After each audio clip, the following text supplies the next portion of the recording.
Dedicated to Eastern and Southern Kentucky, this is WYNT Mountain News at 11. Good evening, I'm Steve Hensley. More than 71,000 people have died of COVID-19 in the U.S., a total that grows by roughly 1,000 every day. But financial pressures are forcing much of the country to start moving to reopen their economies. CBS's Michael George has the latest from New York.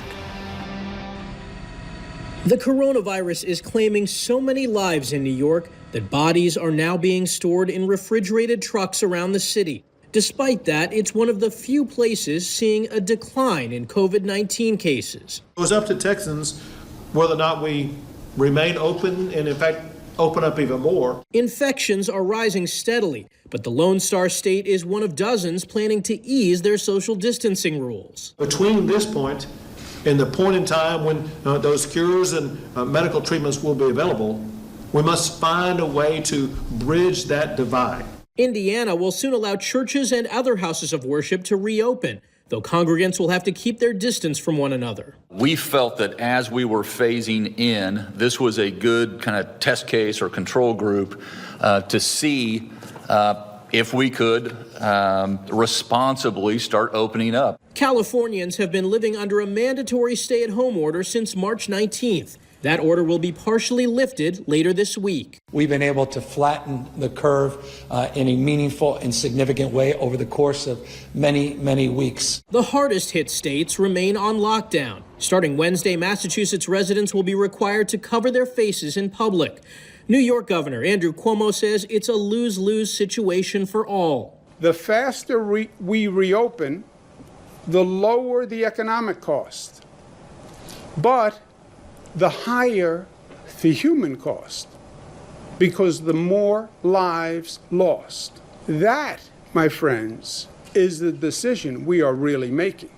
New York City's subway system is now shutting down overnight to give workers more time to disinfect trains and stations. Michael George, CBS News. Today, Governor Andy Beshear announced the largest one-day increase in COVID-19 cases in Kentucky. 625 new cases were announced. 309 of them, about half, were at the Green River Correctional Complex in western Kentucky. Kentucky now has at least 5,822 cases. 14 new deaths were reported today, bringing the death toll to 275, 152 of those at long-term care facilities. Jackson Manor in Jackson County now has 11 deaths. 2 more were announced today. Despite those higher numbers, a sign Kentucky may have avoided a surge in COVID-19 patients. The Nutter Fieldhouse Hospital is likely coming down soon. UK Healthcare says the makeshift hospital may no longer be needed. 400 beds were brought into the football practice facility to house patients, but UK says they have a surge capacity of up to 1,300 beds to handle COVID-19 patients. It's not clear when the makeshift hospital could come down. We are less than 1 week from phase 1 of businesses reopening. That includes manufacturing, construction, horse racing with no fans, and dog grooming. But as places begin to reopen, health experts say it is important to still take precautions in public. Victor Puente explains some of the steps to take and looks at if Kentucky is moving too quickly to reopen. As Kentucky prepares to enter phase 1 of reopening the state for business, some of the details are still being ironed out. And so we still have about a week, and we are looking through the requirements that were released last night to see if any of them still need to have a couple tweaks. The Kentucky Chamber of Commerce has worked with the governor's office on that reopening. This has taken a huge hit on our economy, and the longer it goes on, the more likelihood that some businesses just will not be able to recover. The number of COVID cases is expected to continue to rise during the summer. Health experts say it's important that the public does their part in preventing the spread of the virus. I think we all agree that we need to start getting things back open, people back to work, but we have to do it safely because we understand that no matter what precautions we take with opening back businesses, whatnot, we're going to see increases in COVID cases. Stanton says wearing a mask and washing your hands should be like putting on a seatbelt, a safety measure that can save lives. His concern is people who aren't taking the warnings seriously. We have to maintain those freedoms, but at the same time, we have to be smart as well. Because the virus doesn't care what country you're from. It doesn't care who you are, your political party. It doesn't care about any of that stuff. All it cares about is its next host that it can get into and infect. The governor's plan has businesses reopening in phases. So far, it doesn't include daycares. Watts says that's been a big part of their discussions. The governor has talked to us about having businesses maybe even provide childcare within their facility, which maybe some of them had not before because the numbers of who you would be in contact with would be limited. All steps they hope will save lives while allowing people to earn a living. In Lexington, Victor Puente, WYMT Mountain News. Barbers, cosmetologists, and other similar professions will soon be able to go back to work. The Kentucky Board of Cosmetology has drafted about 6 pages worth of recommendations before their May 25th opening. For one, the board is recommending that salons go by appointments only, scheduling clients either over the phone or online. If that's not possible, the board suggests having a check-in system. They also advise all capes and tools be either discarded or disinfected between each use.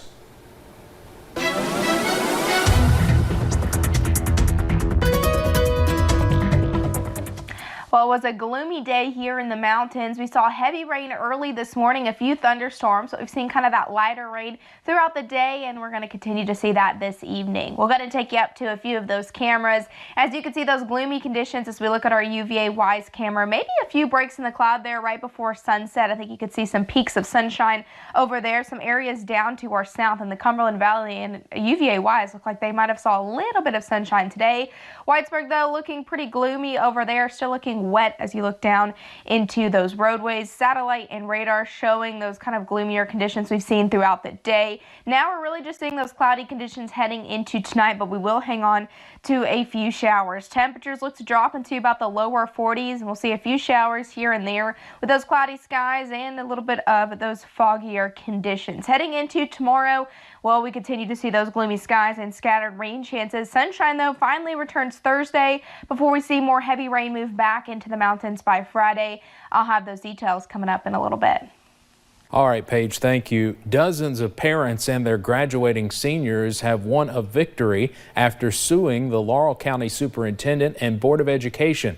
The parents say the original graduation plan for North and South Laurel did not let parents attend an event where seniors are given diplomas in small groups. They argued the plan did not follow state graduation or CDC guidelines and asked a judge to block the proceedings. The Sentinel Echo reports tonight after a day-long hearing, a judge ordered the school district to revise their plans and allow parents to attend. A meeting is expected to be held tomorrow at 5 p.m. about a revised plan.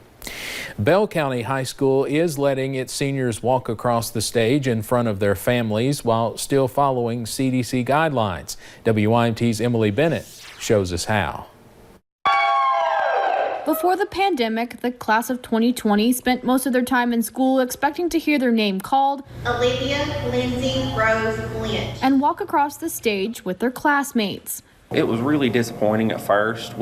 All of us kind of knew it was going to happen. But Bell County High School is giving their seniors a graduation as close to normal as possible. Being honest, I was really thankful that I actually got to have a semi-normal graduation.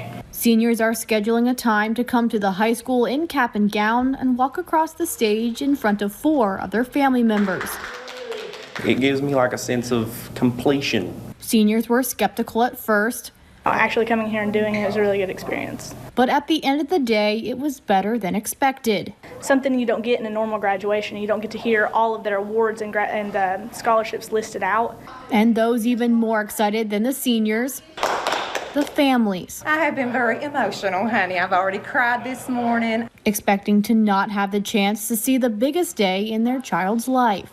That was kind of hard, but then you see this, and then you think, well, we get a little bit, and very thankful. Very thankful. Thankful for the creative minds of the Bell County High School staff to give their children the day they deserve. In Bell County, Emily Bennett, WYMT Mountain News. All the seniors were recorded as they walked across the stage. They plan to edit it into a seamless graduation video and give all the seniors a copy on a DVD. It's still up in the air on what schools will look like this fall. The Kentucky Department of Education wants school districts to plan for several scenarios.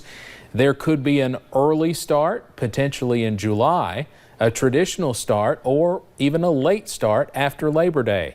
Officials say a possible July start could allow for in-person classes and move to online if cases spike in the fall.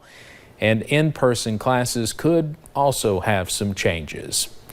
It makes me feel good to know if it's just one kid that gets fed, don't go to bed hungry. I can lay down and go to sleep and saying, that I tried to make sure that they ain't hungry. She was talking about their Letcher County schools making the decision to go to pickup meals only a few weeks ago, concerned for the health of their bus drivers.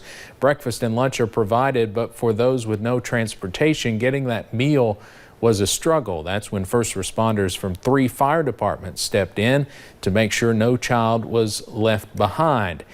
Now, the Sand-Lick, Gordon, and Kings Creek fire departments deliver more than 150 meals each day. May 15th will be the last day for meal delivery and pickup both. Many businesses in eastern Kentucky have given back to healthcare workers that risk their lives every day. The Double Quick food truck fed more than 250 employees at Whitesburg ARH today. We were so pleased when Double Quick called us because we feel like that ARH is a great community partner in this community, and Double Quick is also a great community partner, and what a great way to support each other.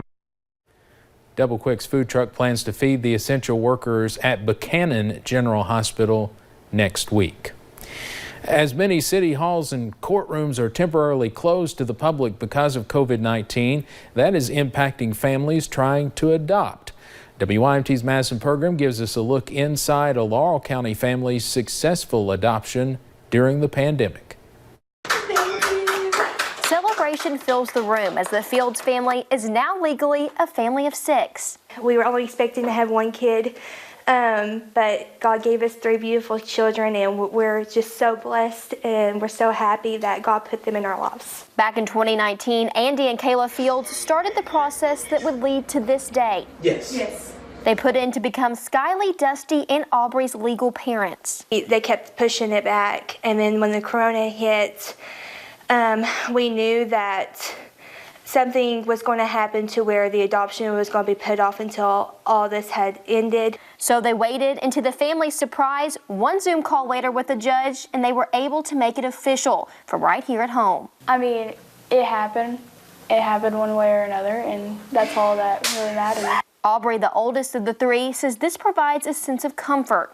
Not having to look back and worry about, are my siblings okay, and, are they going to get another meal? While Maddox says he's excited that his original family of 3 turned into a full house. For most of my life, I've been the only child, and I was always wishing to have a sibling. Then when I heard my mom and dad doing an adoption, I was very excited to have siblings. And Skylee, only 7 years old, is looking forward to just simply being a family. I was happy that I wouldn't have to go nowhere no more. I wouldn't have to worry that I wasn't gonna go anywhere. I was happy that I had a family. For the last 2 years, the Fields have already considered this bunch a family, but now that they're my kids, I'm just beyond blessed, and I'm very happy that they're mine. I chose them because they chose me. This family can now say they are one and stronger than ever. In London, Madison Pergram, WYMT Mountain News. The family got to share the adoption through Facebook Live. Coming up on Mountain News at 11, a Cumberland man has been missing now for more than a month, and police suspect foul play. And gloomy conditions continue heading into tomorrow, but for how long? I'll have those details coming up.